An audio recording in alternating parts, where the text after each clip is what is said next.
Martin Freeman. So it's a privilege and an honour. How are you? Thank you. I'm very well. Thanks, Carl. That's brilliant. So I've seen Cargo. I'm not sure I was quite emotionally ready for it. Really? It's a zombie film that isn't really about the zombies as much as parenthood, trust, family. Yeah. Was that what drew you to the project? That you just wouldn't be sprinting away from hordes of zombies for the No, whole it was thing? entirely what drew me. Yeah. I mean, I liked the sort of economic use of zombies in there. You know, as the sort of mood music of the film and the backdrop of the film. But I liked that they weren't front and centre, and that hopefully it was. I mean, you know, when zombies are done well. I would apply this to them as well. You know, they're all, you know, like the best of The Walking Dead is very much about the human side of that. You know what I mean? So it's well done. You know, and it makes us look at us rather than all just scary sort of undead stuff. You know, and that's what I felt about Cargo. You know, is that it spoke to me as a person, as a man, as a father, as a partner, all, you know, and also as just someone who wants to survive, because we all want to survive, and you try, you know, you like to think you would survive when you're up against it in the most sort of morally acceptable way possible, you know, because you can either go down a road of all bets are off and screw everybody, which is also understandable. You know, it's an option, it's totally an option. Yeah, I mean, and we'd be lying if we said we would never go down that road, because I think most of us would at some point go down that road, even for 5 minutes. But I think Andy tries to survive for not even mainly for himself, but for his daughter. You know, what was it like playing a father? I mean, it was good. I mean, I just. It's all about the writing for me, you know. So I could have played a father in a badly written thing, and I would hate it. Yeah. But I just like good writing, and I believed the writing. That's all. And neither director is a parent, you know. But there's something universal about just looking after people you love, you know. Whether that's a family connection or just a kind of a friendship connection, you know. We all know what it is to love someone, and we all know what it is, the fear. We either know loss or we do know the fear of loss. Yeah, and those things are absolutely universal. So your young co-star, who's incredible in the film, Simone Landers, I've read that you had to give her some money every time you swore on set. Is that true? Yeah, that is true. I can only assume it is. That is true, yeah. How much did you end up giving her? I don't know. I mean, I can't. That's a bad sign. This is the bad thing is now I'm thinking back.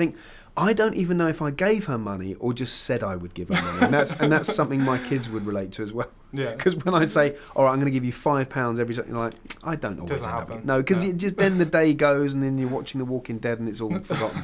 But I would have. Well, if I honoured the debt, and I genuinely can't remember if I did, it would have been. Well, obviously, hundreds and hundreds of dollars. A lot of money. Yeah, a lot of money. Yeah, and I tried not to because she was a child, and it was her first time on a film set. And I genuinely do respect that, but I also genuinely respect swearing. I think swearing is a fine and noble tradition. Definitely. So it's those things that are, you know, intention. As well, there was a lot of bad weather, I've heard. Yeah, there was not great weather. It was, you know, we were flooded. We were almost incapable. It was almost incapable for us to move from one part of South Australia to another because we would.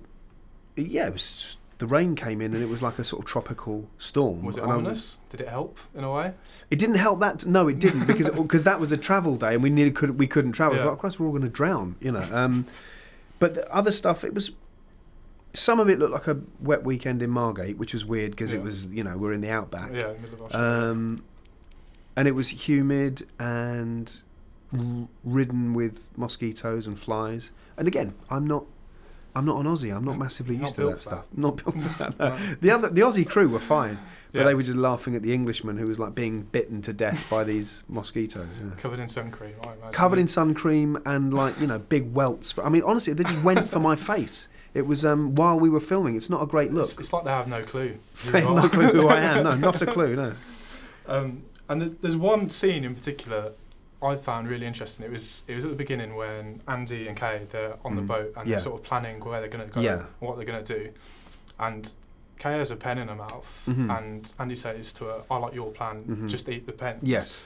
And I found that a very British bit of humour. Was that you improvising? No, that was written? No, that was written. That was Yolanda Ramke who co-directed it. She wrote the screenplay. No, that was her. Yeah. Because that struck me as a Very much no, I know what you mean. Freeman It style. does sound like something I would say. Yes, it does. Yeah, it does. I guess. Well, I suppose she knew I was playing the part, so she she wrote it with me in mind, I guess. But no, that was all her. Was there any other bits that you added or improvised? Yeah, I mean, there are always bits. Yeah, there are always bits that that if you're given license to, and if you feel right in the moment, you know, not just for its own sake, but if it's germane to the moment. I mean, there's always bits in a project where something comes out and it'll either be used or it won't, and that's fine. It's not, you know, I'm not trying to win any improv awards or anything. You know, I'm not interested in that at all. Yeah. But just there are some things that can only happen in the moment, that a writer can't anticipate, a director can't, and you can't even anticipate until it's happened. Yeah. So you offer these things up, and they're either useful to the story or not. Brilliant.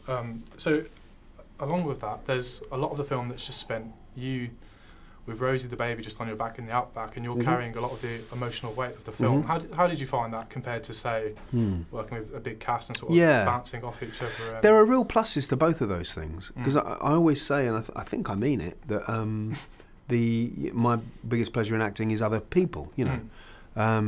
Because there is something that happens between two or more people in a scene where something meets in the middle of you all that is alive. You know, that's where the scene is created. Whether there's dialogue or whether there's not. If there's more than one person in a scene, some magic can happen. And if there's only you and a baby, you know, and the babies were brilliant, but I don't know that much of it was method. You know, I think it was just who they were, because they were lovely girls. So there's multiple babies. There were 2 sets of twins. Wow. Yeah. Incredible. There was a kind of hero set of twins for close-ups and another set for wides. But I mean, selfishly, you like being on camera, of course, you know, and you like being the focus of the drama. Yeah. Of course you do. You know. That's why you're an actor. That's why you're an actor. Yeah. So that has real positives to it, but again, I wouldn't like to do that all the time.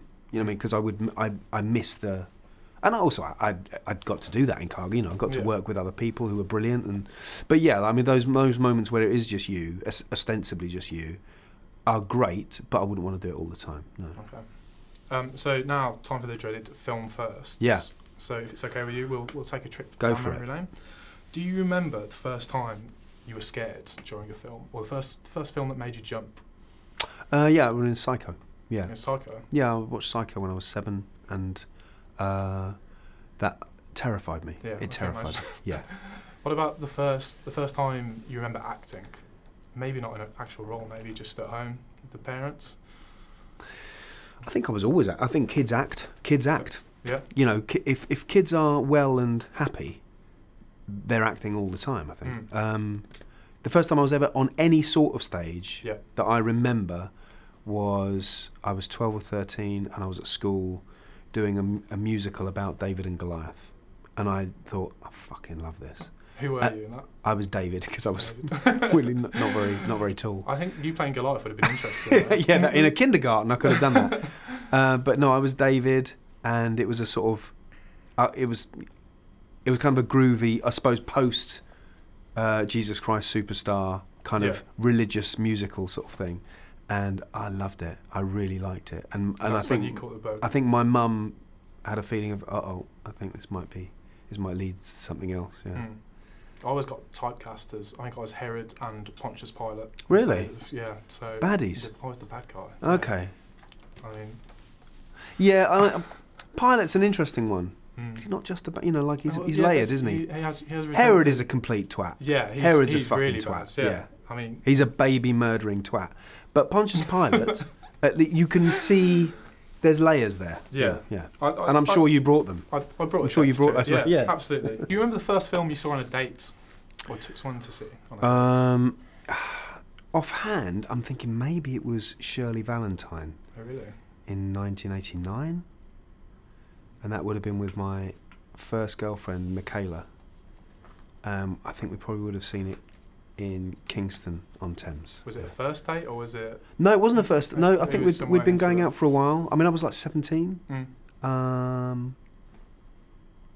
no, I think we were going out. Yeah. But that's there might have been something before then, but that's the first one I remember. Yeah. Do you remember the first film that made you cry? Yeah.